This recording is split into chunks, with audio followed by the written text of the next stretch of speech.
യേശു തൻ വിലതീര സ്നേഹം ആർക്കു വർണ്ണിക്കാം? തന്നന്തികെ ജനനായതറിഞ്ഞോർക്കു താൻ സാധ്യം. യേശുവിൻ സ്നേഹം ആശ്ചര്യ സ്നേഹം, യേശുവിൻ സ്നേഹം ആശ്ചര്യ സ്നേഹമേ. വേഗം വരുന്ന നമ്മുടെ കർത്താവായ യേശുക്രിസ്തുവിൻ്റെ തന്നിനാമത്തിൽ എല്ലാവർക്കും സ്നേഹവന്ദനം. 18 വർഷമായി രോഗാത്മാവ് ബാധിച്ച കൂനിയായ ഒരു സ്ത്രീക്ക് സൗഖ്യം നൽകുന്ന കർത്താവിൻ്റെ പ്രവൃത്തിയെക്കുറിച്ച് ലൂക്കോസ് 13:10 മുതൽ 17 വരെയുള്ള വാക്യങ്ങളിൽ വായിക്കുന്നുണ്ട്.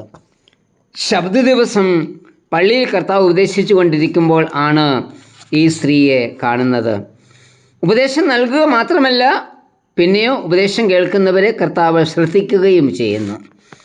നാം ഉപദേശം നൽകുവാൻ മിടുക്കരാണ്, എന്നാൽ ഉപദേശം കേൾക്കുന്നവരെ ശ്രദ്ധിച്ച് അവരുടെ വേദനയും ദുഃഖവും മനസ്സിലാക്കുവാൻ തയ്യാറാകില്ല എന്നതാ വാസ്തവം.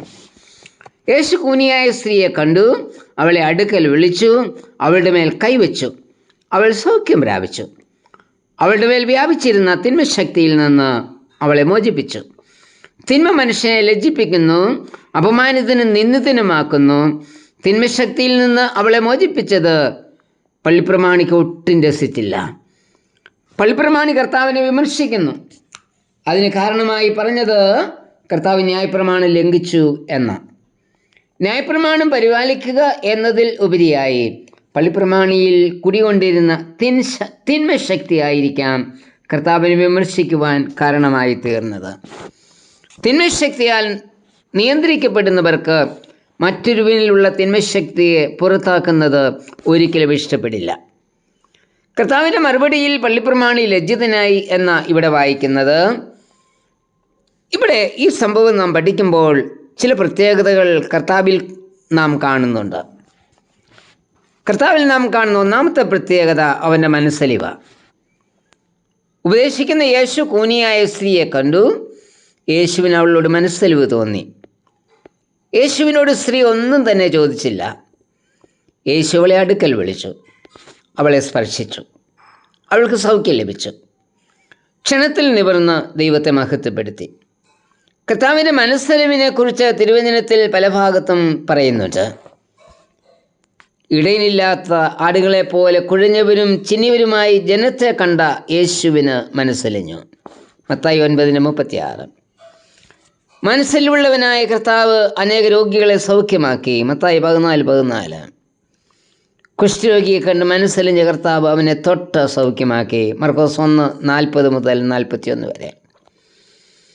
മരിച്ചുപോയ മകൻ്റെ ശവമഞ്ചത്തിന് പിന്നാലെ നടന്ന് കരയുന്ന വിധവയായ അമ്മയെ കണ്ട യേശുവിൻ്റെ മനസ്സലിഞ്ഞു. ലൂക്കോസ് 7:13 വാക്യം.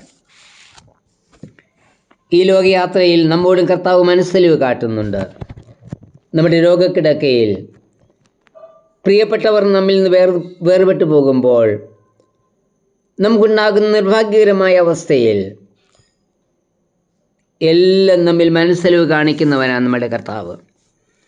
യേശുവിൻ്റെ ഈ മനസ്സലിവ് അവനിൽ വിശ്വസിക്കുന്ന നമ്മിലും ഉണ്ടാവണം എന്ന് കർത്താവ് ആഗ്രഹിക്കുന്നുണ്ട്. സഹോദരങ്ങളുടെ വേദനയിൽ മനസ്സലിവ് കാട്ടുവാൻ നമുക്ക് കഴിയുന്നുണ്ടോ?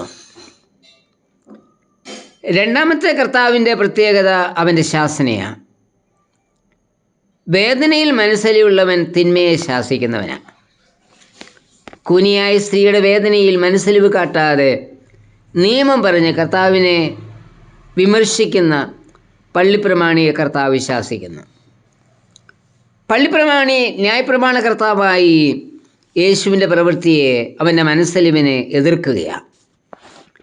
നിയമങ്ങൾ പാലിക്കപ്പെടണം, എന്നാൽ നിയമത്തിനപ്പുറമായി വേദനിക്കുന്നവരുണ്ട് എന്ന് കണ്ട് അവരുടെ മനസ്സലിവ് കാണിക്കുന്നില്ല എങ്കിൽ നമ്മളുടെ ഭക്തി വെറും കപടമാണ്. നമ്മിൽ പലരും പള്ളിപ്രമാണിയെപ്പോലെ പള്ളിഭക്തരായി കപടഭക്തിയിലായി യാത്ര ചെയ്യുന്നത്. കഷ്ടതകൾ അനുഭവിക്കുന്നവരെ കാണുവാനോ ദുഃഖിതരുടെ നിലവിളി കേൾക്കുവാനോ നമുക്ക് മനസ്സില്ല.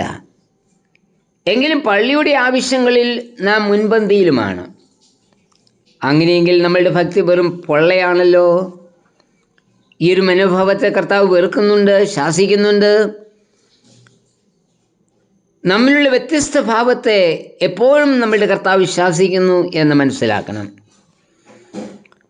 മർക്കോസ് 8:31 മുതലുള്ള വാക്യങ്ങളിൽ താൻ സഹിപ്പാൻ പോകുന്ന കഷ്ടതകളെക്കുറിച്ചും ക്രൂശുമരണത്തെക്കുറിച്ചും കർത്താവ് ശിഷ്യന്മാരോട് പറയുമ്പോൾ പത്രോസ് അതിനെ എതിർക്കുന്നു. പത്രോസിൻ്റെ ഈ എതിർപ്പ് ദൈവഹിതത്തിന് വിരുദ്ധമാകയാൽ കർത്താവ് പത്രോസിനെ ശാസിക്കുന്നതായി ഇവിടെ പറയുന്നുണ്ട്. പലപ്പോഴും നാം ദൈവഹിതത്തിന് വിരുദ്ധമായി പ്രവർത്തിക്കുന്നവരല്ലേ. അങ്ങനെയുള്ള പ്രവൃത്തിയെ കർത്താവ് വെറുക്കുന്നു എന്ന് മനസ്സിലാക്കണം. ശാസിക്കുക മാത്രമല്ല, കർത്താവ് പുറത്താക്കുന്നവനുമാണ്.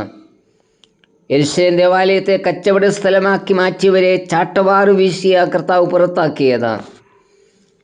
പലപ്പോഴും ആലയത്തെ പല ബിസിനസ്സുകളും നടത്തുന്ന കേന്ദ്രമാക്കി നാമം തീർത്തിട്ടില്ലേ? കർത്താവിന് ഇഷ്ടമില്ലാത്ത പ്രവൃത്തി ചെയ്യുന്നവരെ ആലയത്തിൽ നിന്ന് പുറത്താക്കുമെന്നതിന് ഒരു സംശയവുമില്ല.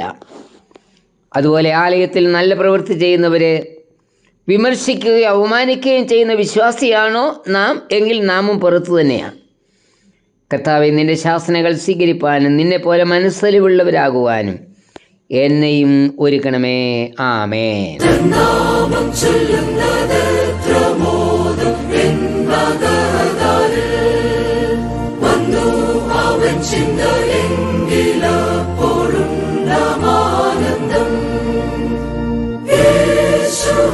സ്നേഹം ആശ്ചര്യ സ്നേഹം, യേശുവിൻ സ്നേഹം ആശ്ചര്യ സ്നേഹമേ.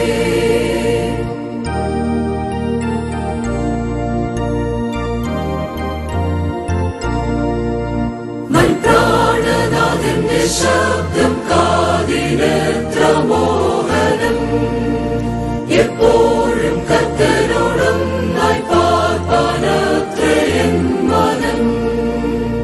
യേശുവിൻ സ്നേഹം ആശ്ചര്യ സ്നേഹം, യേശുവിൻ സ്നേഹം ആശ്ചര്യ സ്നേഹമേ.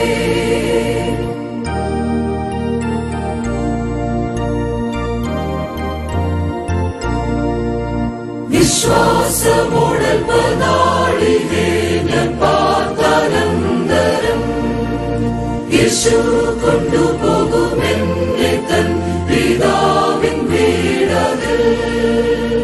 യേശുവിൻ സ്നേഹം ആശ്ചര്യ സ്നേഹം, യേശുവിൻ സ്നേഹം ആശ്ചര്യ സ്നേഹം.